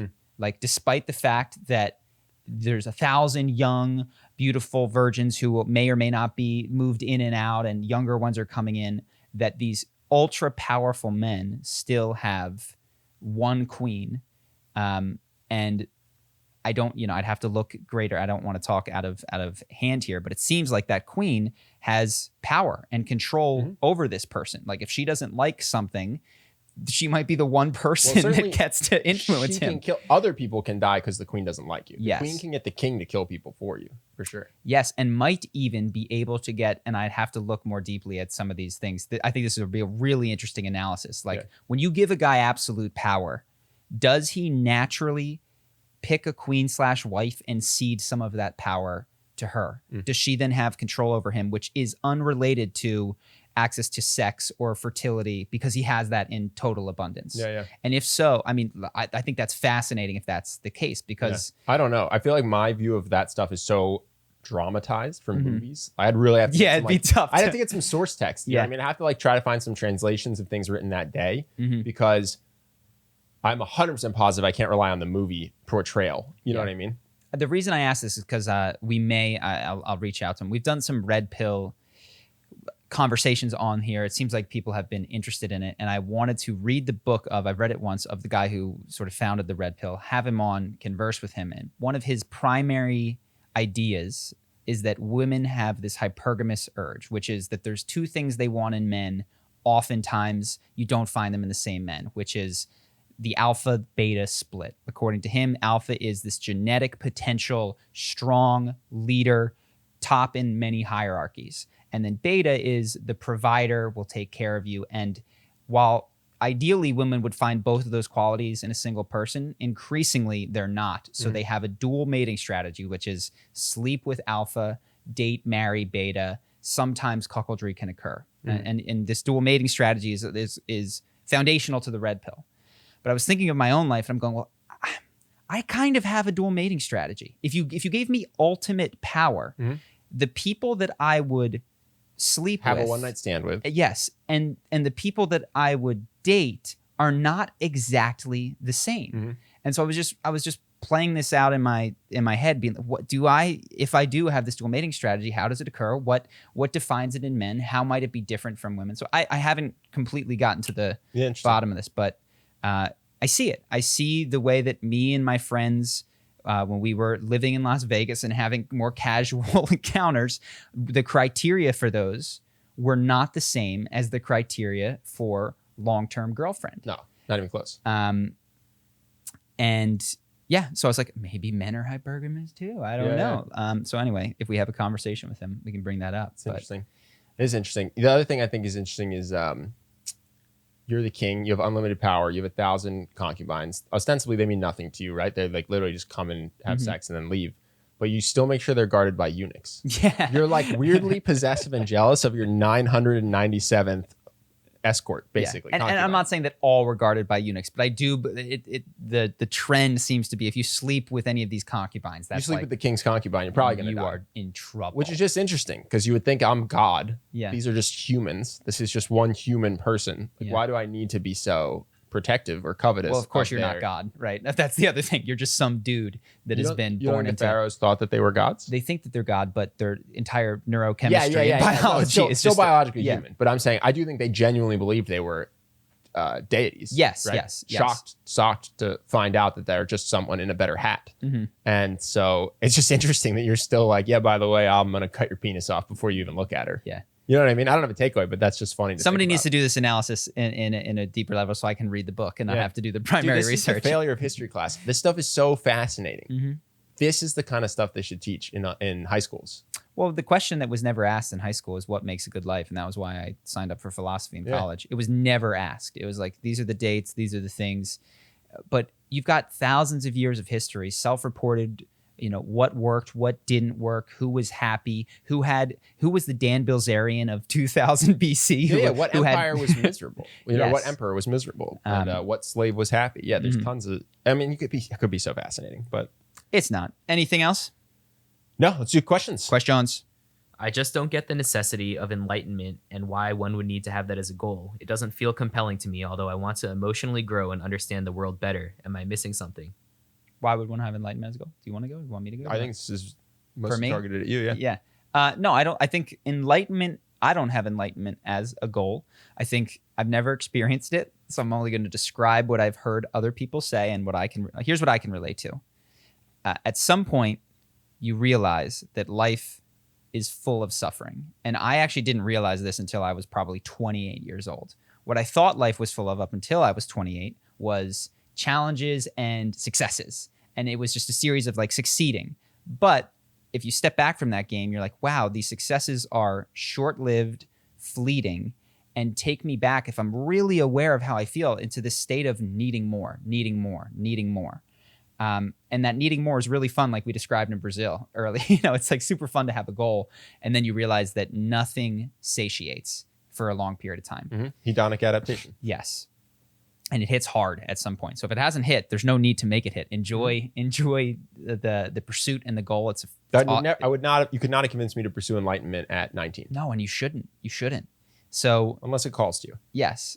I think what happens is at some point what calls to you is freedom from the cycle of getting what I want, being happy, being disappointed, starting it. You want to break that. Well, I also think to some extent you realize that your perfectionism is driven by anxiety, that your fuel, your motivation to work so hard is driven by not feeling enough, not feeling worthy of love, not feeling like you're someone that people should want to be with on your own. So you accumulate success to feel good about yourself. So you start to recognize all these virtues maybe the fuel's a little bit poisonous. Yeah. And if you haven't recognized that, be aware that it's on the horizon, but don't force it. Yeah, if you think that's crazy and your perfectionism's driven by virtue and are happy, then life has a way of teaching you. And this is the interesting thing, is that this is a very normal human progression when the lower levels of Maslow's hierarchy of needs are taken care of. So what you start to want is freedom from that cycle. What you want, you start to want freedom from suffering, and you start to prize, as opposed to thrill, excitement, getting what I want, peace. Equanimity. Yes, equanimity and peace, and an ability to stop trying to control the world, to allow it to happen, and to be cool with it. To stop fighting so hard. And what I would say enlightenment is, which I've not experienced, is a realization that there never was a fight. You always were the entire universe, in the same way that, like, you could imagine it would be strife if my left hand and my right hand thought they were in conflict, and my left hand kept trying to pick up all the food that my right hand, and there was fighting, and it was like, you're just eating with a fork and knife, but they think that they're battling. You know what I mean? The knife and fork are clanging, and your hands think they're at war for the food. Like, oh wow, it was all me. Like, the food was going in. It was. I didn't need to do that in the first place. And that what happens when one is enlightened is one gets a deep understanding that the self is not a separate thing from the universe, that death is an illusion. And why is death an illusion? Because this hand was never a separate thing. And so if it didn't get the piece of meal, that felt like it was starving. It's like, no, you're not starving. You're the whole body. Well, the same thing is like, I disintegrate, but the whole world persists, and that is still me in a way that I can't yet totally relate to. So then you get, allegedly, unlocked from the cycle of suffering, and you can persist feeling simultaneously like this hand and like the whole body. Or, to take the analogy, you get to be yourself, but also the universe, and sort of go back and forth, and you get to enjoy that. So I'm not aimed at enlightenment personally. I am aimed at awareness of suffering in my own life, and that's it, honestly. Just awareness of it is kind of, and not even just suffering, awareness of everything. Well, and I think a peace, right? You're not aimed at a peace. I am, I'll say. Like, the reason I'm reading the Book of Joy is for the ability to grieve when things are lost, and at the same time to return to a sense that I'm gonna be okay. Sure. I think there's a ton of paradoxes, and that aiming at enlightenment/peace takes you further. So I'm trying to just be aware, which is also the paradox of me trying to be. I'm not trying to give the right answer. I'm just saying that's personally for me, like, when I read the Book of Joy, it's not because I think that the Dalai Lama is like superior to me in some scorecard of spirituality. It's because I think that potentially he has a more pleasant existence while simultaneously doing more good for the world. Like, God, my YouTube channel, 100 million views in a year. And he's like, I'm the Dalai Lama. I inspire nations. Yeah. And you want to feel good. And then there's concrete things that happen. I'll elaborate some of them that I've started to see, is that, again, you don't consider it suffering, but there are ways that you would like other people to behave. And you might not even recognize it as such, but when you criticize someone, when in your head you go, oh my God, that person is so dumb, or this or that, or what. Can I give the example? Which I think people, so like, Charlie had a girlfriend I didn't like. Somehow that caused so many negative emotions in me. Mm-hmm. And then at the end of the day, they break up. Charlie and I are best friends throughout it. And I would have been so much better off. I won't call it if I were enlightened, but just if I had the mindset of, like, with love, guiding Charlie, and then at the same time, like, letting whatever will be, and we would have arrived at almost the exact same point, because I had no point was I steering the ship. I had no control over the rudder, but without me being like, Charlie. So I think, it's like, that's the goal of it. It's just to be able to have less stress, frustration, anger, sadness at these things that are totally out of your control, and instead just come from love. Might have even been more persuasive if I came from love. Oh, 100%. 100%. And what you realize is that all the things that society, all the best things that movies and society and your family has told you are in your, it is better to give than to receive. Like, be kind to other people. This isn't just a social grease. This is for your benefit. Dude, the Book of Joy has so much cliche advice, but when you just hear it in, I don't even think it's them, but you just hear it in voices that are meant to be them. You're like, oh, duh. That's what this is. That means, even though I've heard it 100 times. And so what enlightenment is, it's I think there's a lot of ways to look at it, and it's got a lot of facets, but one of the big ones is you stop seeing yourself as someone that needs to control things including other people, your own feelings, the world, make shit happen, and you start accepting, like in Ben's personal example. And what that does is it simultaneously is the paradox. It makes him more influential over me because I feel accepted. And now I can, instead of arguing in my head with Ben about why this is a good relationship, he goes, no, it's great. And I go, are you sure? Like, no, even simultaneously, I had a relationship that had its ups and downs at that moment. If I had approached my own relationship, I would not have had any negative feeling about the person I was dating, like as an individual. I've been like, I love you. And given your life, you're perfect as you are.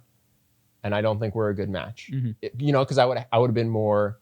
You're not trying to change. Exactly. Things. And instead, what I was trying to do was like simultaneously idolize my girlfriend and also make her behavior change. Instead of just being like, I see you as you are, I love you as you are, and given you are as you are, you're not right for me, but you're totally right for the universe. Yeah. And then like it would have been, I would have been happier, made the right call of ending the relationship sooner. So that's like these like practical outflows of not pursuing enlightenment, but studying enlightenment.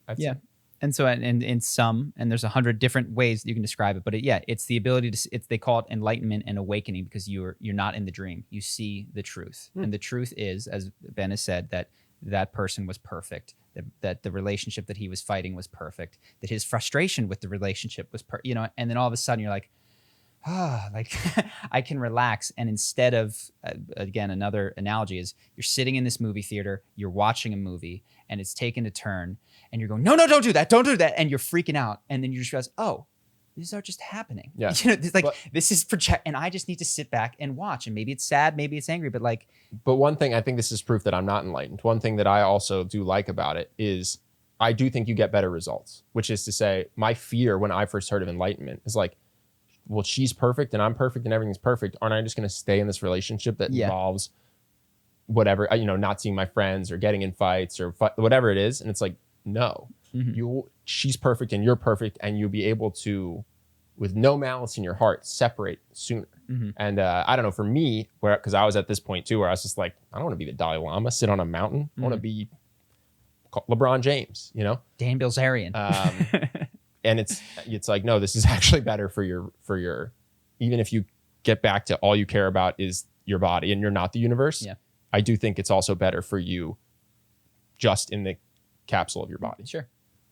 So yeah, that's my best guess. But all of that to say, I'm not enlightened. I don't know that I've ever experienced enlightenment. And so I don't even know that I'm aimed at it right now. How much movement do you think you've made? From like, let's say like the most, no negative, but just like the most base thing would be like mostly trying to pursue sex, pursue money, pursue food, versus the most high end would be like celibate, self-sustained. Or maybe not. Who knows what it would be. Well, that's my image that's what of the it. Dalai Lama does. Yeah. You know what I mean? He doesn't have a concubine. He doesn't have a girlfriend. We'll lose it. That reminds me. Sorry, I just have to tell the people this. My brother's playing Apex Legends. He gets on there with two 11-year-olds, and you're on a team of 3 in Apex Legends. And he kills some guys, he revives them because they're on his team, and he gets downed, which means you need your team to help you.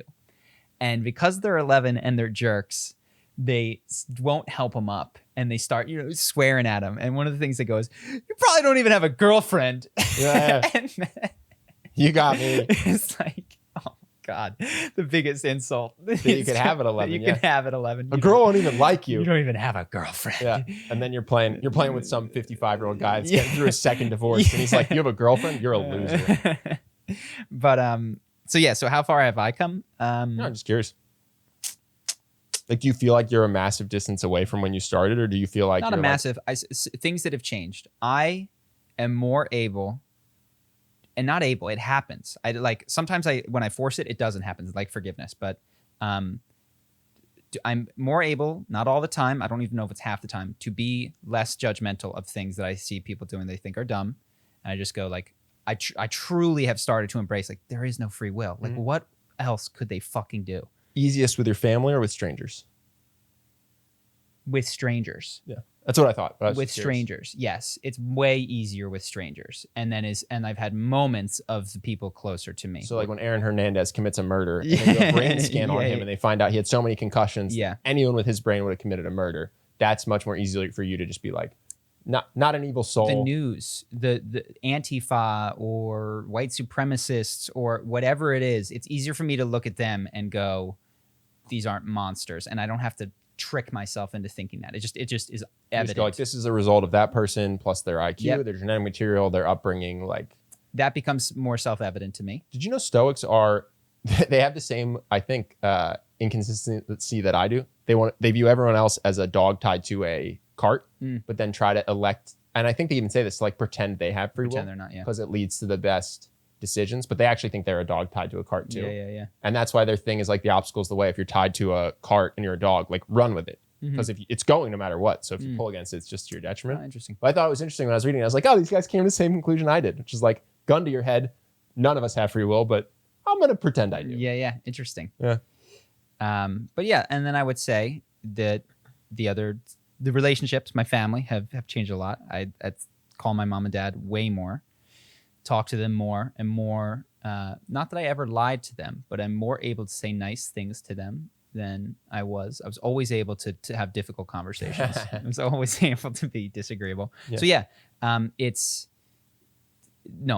made concrete, lasting changes, but they are, if there's a 0-yard line when I started probably 3-4 years ago and a 100-yard line, my guess is that I am at the 20.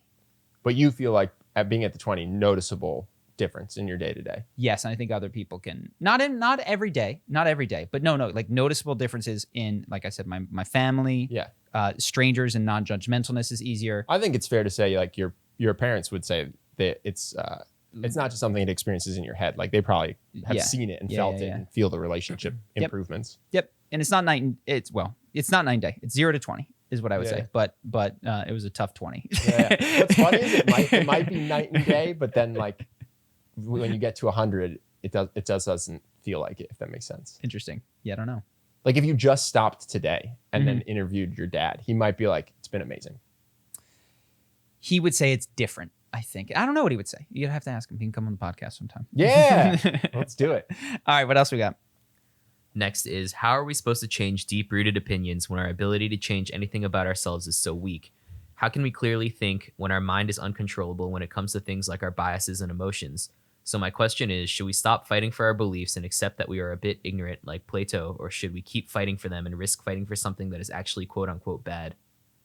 So I think, like, how do you change your mind? How do you change your beliefs? It's just experiences that contradict them. So one of the most important things that I did, which formed like foundational meta beliefs about life, was when I went abroad when I was 18 or 19 years old. I was just going to say that. And that, I didn't know that I had these beliefs, but like, here's the meta belief.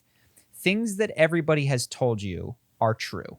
Like that was the meta belief. And so if everybody said something, like that was slotted into the true category. Yeah. And then I went abroad and they all told me different things. And I was like, holy cow, that didn't just change my view of America.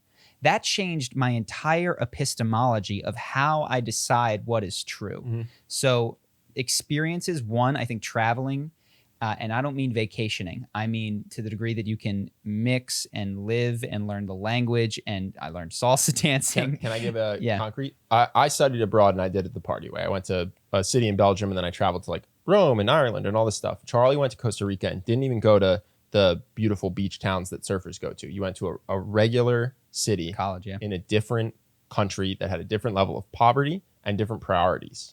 And I think that was so much more impactful to how you saw the world, because you were walking around, no one else really spoke English, right? You had to learn Spanish. You were living with a family there and you were in the culture. Mm-hmm. I was bouncing from place to place with 10 other Americans. And so I think I insulated myself from the cultural lessons. And then I only learned them later when I went abroad in different ways. Because you were in the culture, you got to experience those learnings. Yep. What's also good to know is the ways in which you identify. So you're, easy is Republican or Democratic, conservative or liberal, and consume the best advocates for opposing sides. So, if you think American interventionism is great and the word, like, read some Noam Chomsky, like that's fantastic. If you trust the news, read Manufactured Consent by Noam Chomsky. If you are super liberal, I don't even know, but watch Thomas Sowell on YouTube or read Thomas Sowell to talk about economics. If you did I can tell you the ones with regards to Republican and Democrat who to look at, but the same idea applies. A smart person, though. Don't try to find someone who thinks the opposite of you, who's an idiot, so that you can watch and be like, oh, I'm so right. Like, find the person who has the points that make you go, I don't have a good comeback for that. Yes, and that will force you to like ping pong in your beliefs a lot. And then what I would say is, and the last, similar to this, is that Amazon has the recommended books. Avoid that. Everybody who has read the 4-Hour Workweek has read the 80-20 principle or whatever comes in that thing. So what you need to find a way to do is to have radically different experiences that will open up entire realms of ways of seeing the world, knowledge, etc. And this is a hard one, and I'm always so excited when I like tap into a new one. But sometimes this is books that are out of print, old paperbacks, you're classics. Gonna find some duds too. Yeah, you're gonna read a lot of crap. You're gonna read a lot of crap. But when you do get a new good one, like and sometimes there's these crossovers. So like Power of Now by Eckhart Tolle was self-help but spiritual, and that there's often these bridges out there. Well, I'll say you liked The New World. I liked A New Earth. A New Earth, yeah, which is not his most recommended. Correct. His most recommended is Power of Now. Correct. So in any event, that's a start of how to get different things. Don't just sit there and change your mind. I mean, you have to be exposed to compelling opposite viewpoints, and then you'll have, what's cool is at the end of it, you will have a set of opinions that no one else on the planet Earth shares, as opposed to if you just read the recommended books and get locked into a CNN or a Fox News. I will be able to tell you everything you think about every social issue. I'll be able to predict your religion. No, it's so sad. You'll become a mouthpiece for an ideology. Yeah, you just ask someone what they think about one opinion, about one controversial thing. And then when they give their answer, you have such an incredibly accurate ability to tell them what they think about every other issue, which is just... And why? Not what you want to... Yeah. It's not what you want to be, I think, as an individual. Well, what it indicates is that... your opinions have not gone through any testing.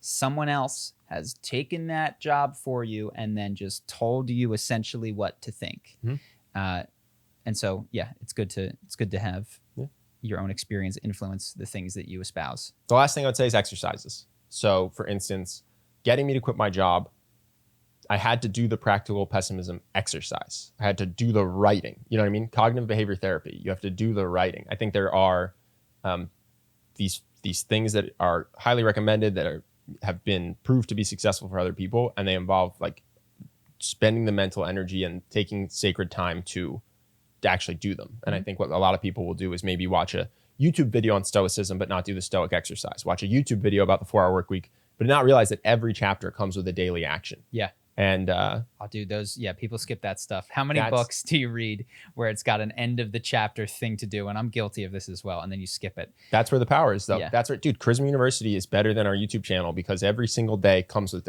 a thing to do that will make you more charismatic. And if you just watched Charisma University in a day, skip it, and did no action, you would get very, very little from it. And so I think in terms of changing your beliefs, your belief systems, your mental things, how much you suffer or your anger issues, it all comes down to, I think in addition to everything you said, finding the exercises and doing them.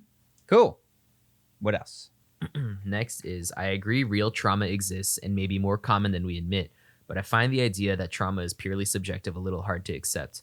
On one hand, I totally see why that could be the case, but on the other, could we also potentially be letting people get trapped by a trauma that wasn't conceptualized that way? Maybe the word trauma needs to be defined here, but I think leaving the door open for a sexual assault level trauma to be psychologically the same as getting called names during school, for example, which most of us did, may actually do more harm than good to those people by telling them to see this as a trauma and to process it as a trauma. What do you guys think about this?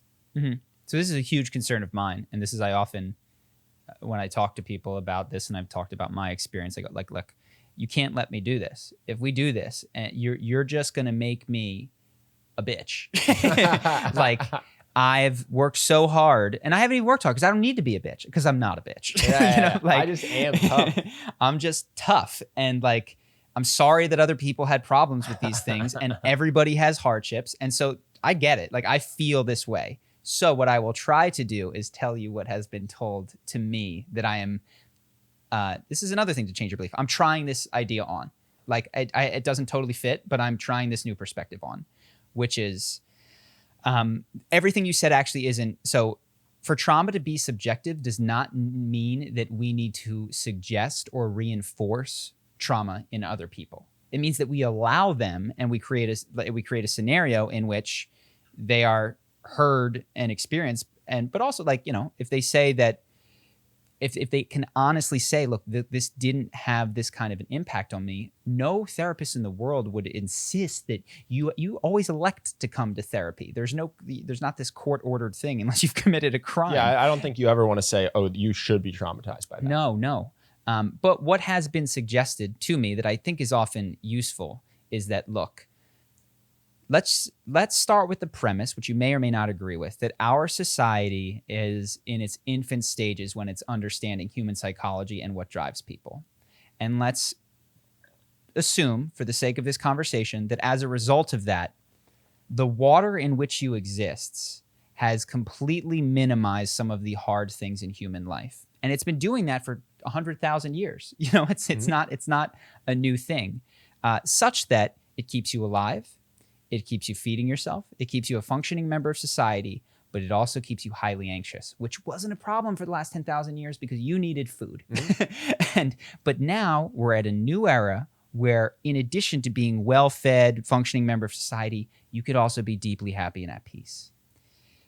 Given that, it is possible that the names that you were called when you were little created patterns of thinking and behavior that live in you today. And in the same way, for instance, like the example that I always use is, think of the accent that you have.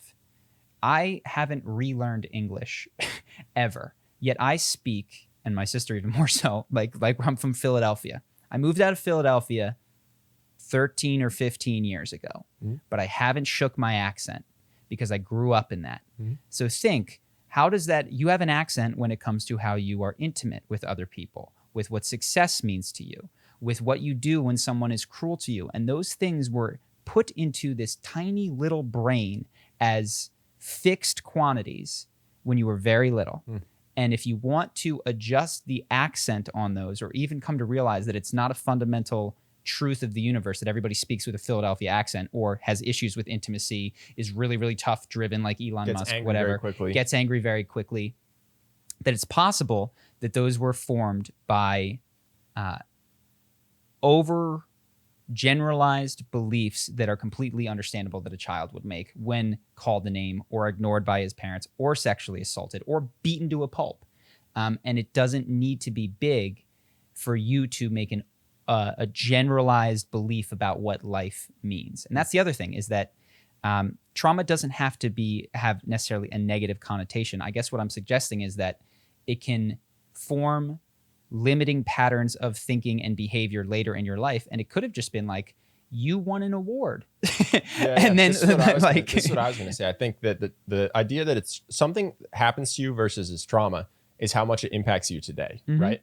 And everybody's going to be impacted to different degrees. So one person could be bullied all the time, and it could turn into good fuel, or it could be something that didn't bother them as much as one person who was bullied one time, but it really stuck with them. So it's not like any of these things are objectively more or less traumatizing. It's that every person's psyche is different. Every person's home is different. Maybe someone that gets bullied less but goes to a loveless house is going to end up much more traumatized than someone who was brutally bullied in school but had an amazing home life, but it's not so much about having a judgment on anything being a certain way. It's just recognizing for yourself, maybe there's things in your life that aren't good, that would be good if you went back and found the root cause for why you have that habit or why you react that way. That's kind of how I think of it. Yes. And it, I don't know what the therapist would say, but take a great example that you were praised. I told the story last week of how I punched an 8-year-old, knocked him down.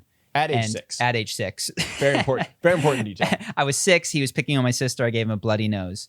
And I was praised like, wow, you did protect it. And it wasn't trauma, but it instilled this idea in me that, wow, this is amazing. To protect your family is fucking awesome. But also, whenever anything is awesome, whenever receiving an award is awesome, there's a flip side to everything. So if I get love for something, I don't get love for not that. Like failing is to exactly. be a protector. So failing to be a protector, failing to get the award, whatever. And it doesn't have to be traumatic to create patterns of behavior that just make you miserable today without you even recognizing that that's driving you.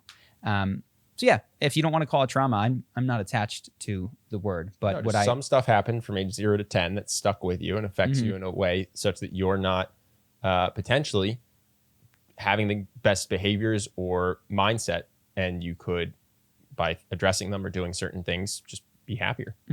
Exactly. So if you guys want to see the full list of Patreon questions, we right now still are able to answer all of them, I believe, as they come in. If that ever changes, we'll let you guys know. But it's available to all of our patrons.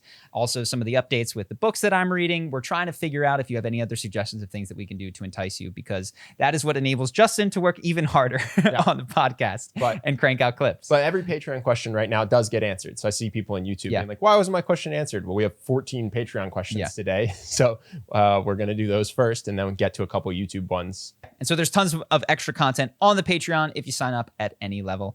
Whatever you do, thank you guys for watching, and I'll see you, I guess, next week. Peace.